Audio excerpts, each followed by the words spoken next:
Hello and welcome to the European Parliament. I'm Maeve Glavey and I'm joined by Chris Birkin. This is a special report from European Youth Media Days. This conference is one of the continent's largest gatherings for aspiring journalists, with young people coming around from across the continent to share insights, expertise and experience.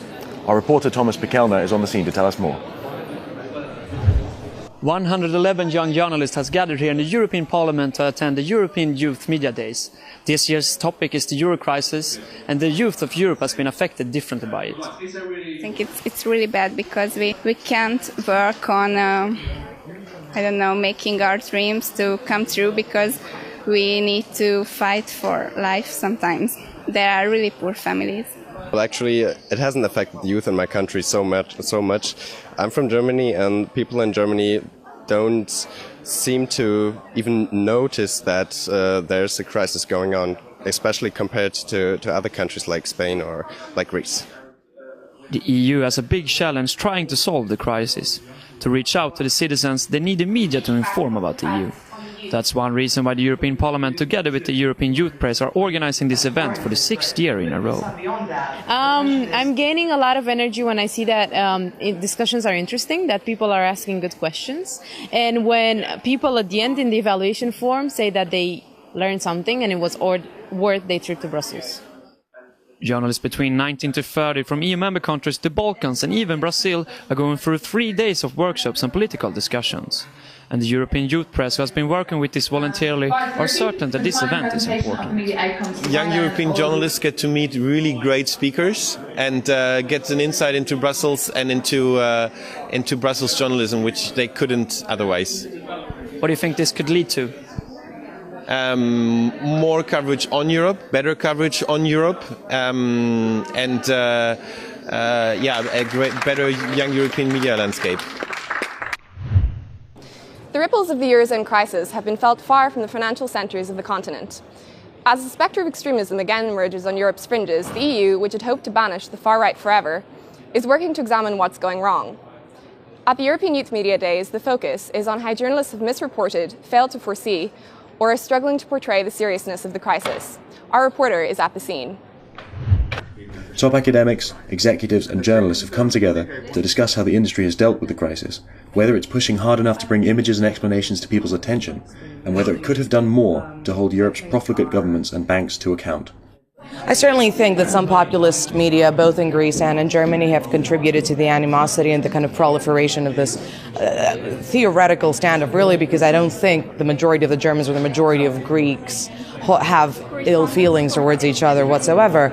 But it's sexy news, right? But the financial crisis has most Europeans scratching their heads. In 2012, Europe's battles aren't fought with bombs and bullets, but with bond auctions and balance sheets. Instead of generals on high horses, the front-page material comes from bureaucrats in drab offices and financiers in the continent's trading hubs. And Europe's journalists haven't always found it easy to show people how interest rates and quantitative easing have such profound implications for their day-to-day lives.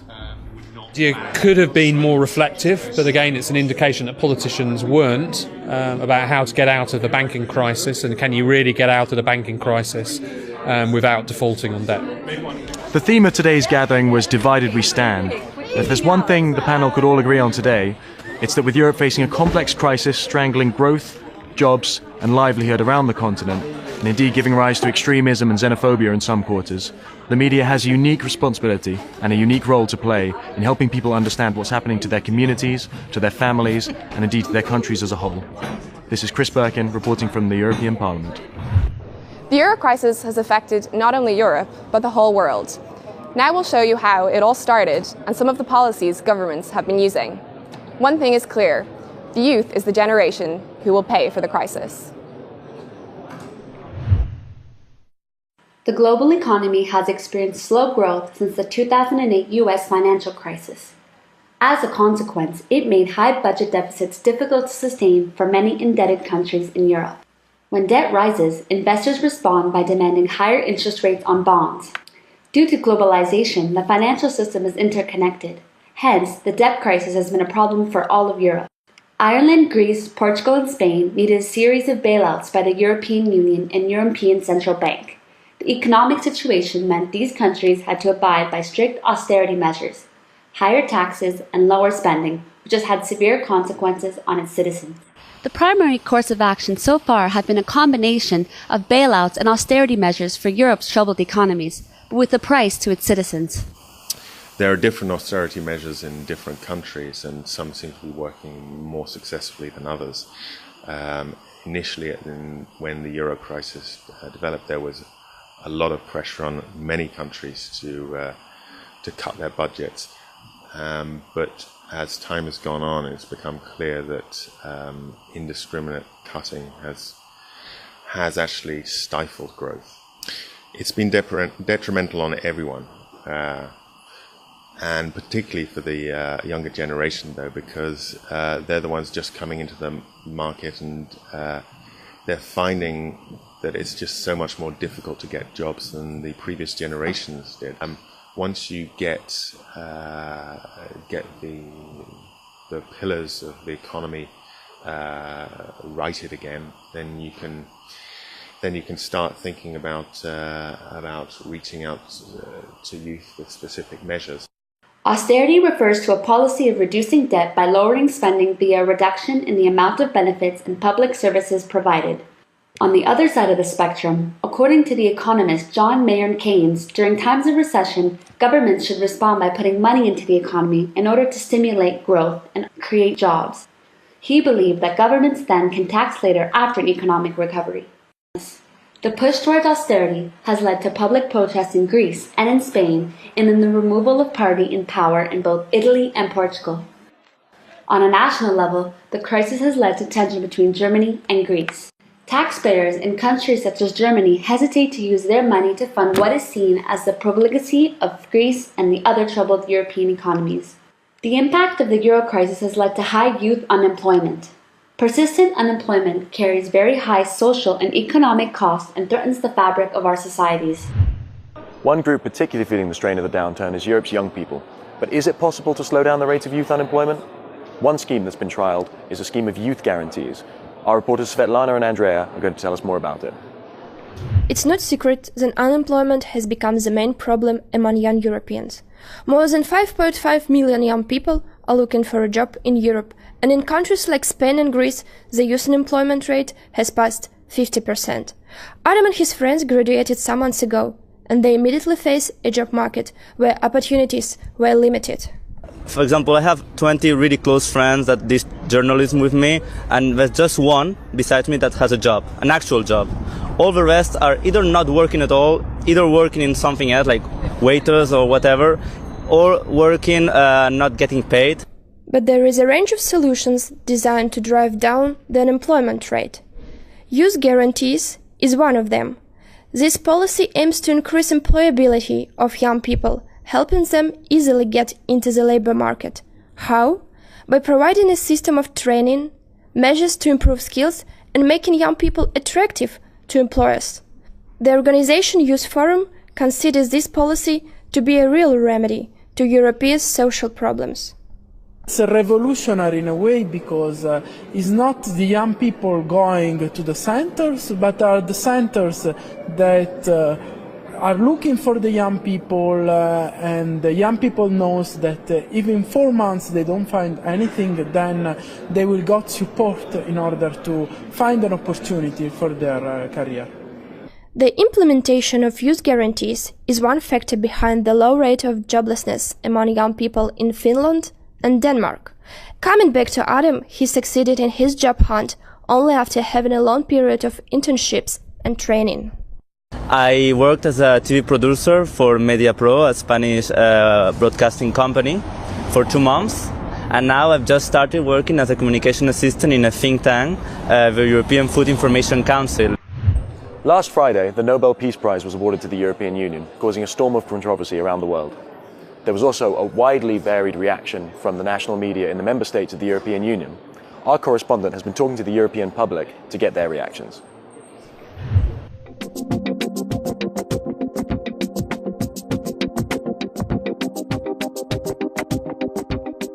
Well, I think people in the UK are usually pretty mystified by the European Union generally, and I think probably the award's been discussed within the context of the normal kind of disagreements between Eurosceptics and those in favour of Europe. bringing peace to the Balkans or helping to do that would be, well, as in the process, would be the most important thing. Romania being a new member of the EU, they were very proud, feeling that it's not only the prize of the country, it's the prize of each and every citizen. So they were really taking it very personal and being very proud of being part of this huge family called the Europe. Our grandparents, they actually fought each other, they killed each other, and now we're standing here in the parliament and I don't know if the Nobel Peace Prize is really the right way to salute it, but if there was ever a time that we should give the Peace Prize to the EU, I think it would be no. The announcement has caused mixed views, but one outcome is clear. People are getting more vocal and active about the European Union and what's going on within. Back to the newsroom. Is there a lost generation in Europe? Hema and Alina interviewed young, newly elected politicians from Belgium that are determined to change things for the better in Europe. Next to Greece and Italy, Belgium's youth is hit hard by the unemployment crisis. Almost 20% of youngsters are currently out of work, but this won't deter the group that many refer to as the lost generation. Maite Moren, chief of the youth movement of the Socialist Party SPA in Brussels, explains. There are many plans actually. There's already one which the European Socialists have proposed. It's the plan for European Youth Guarantee. That every young person who would be out of a job, out of education, or out of training after 4 months would be guaranteed a job training. In this looming crisis, young people are entering politics, trying to find better solutions. What is, according to Bart Dont, newcomer in politics, the answer to the crisis? Bart Dont is the president of Young Green in Belgium and recently got a seat for the Green Party in the city councils of Brussels. So the question is that we have to pose ourselves as policymakers is how can we find jobs for these young people? And what we say is that we have a whole stock of buildings that are low quality and invest in the buildings to renovate them. Step by step, the young generation is trying to find its own path to a brighter future.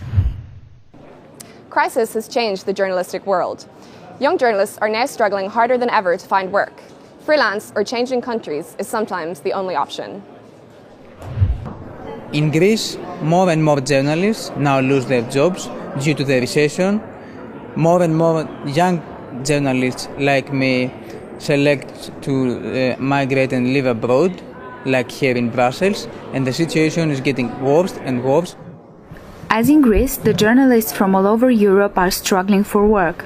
Ilias Antoniadis is 29 years old and freelancing abroad was his only option to continue this job. Brussels was his choice because it's one of the main hubs for journalists in the world. There are certainly more freelance journalists now. I mean, Brussels reflects the whole industry. The media industry is shrinking. There are more staff going freelance. If you are new, young or starting out, you have to start from nothing and then it's very hard here. Philip Hunt, a EU veteran of 22 years, is no spring chicken in the press and has advice for the newbies. I would certainly say specialise. You have to have your niche to start with. You have to have your own area where you have your own special skills that you can market to other people and that you can say, I can do this better than anyone else can do. So a wide range of issues covered there, and thanks to all of our reporters. That's all from us here at the European Youth Media Days 2012. Thank you all, and we'll see you again next year. Goodbye. Goodbye.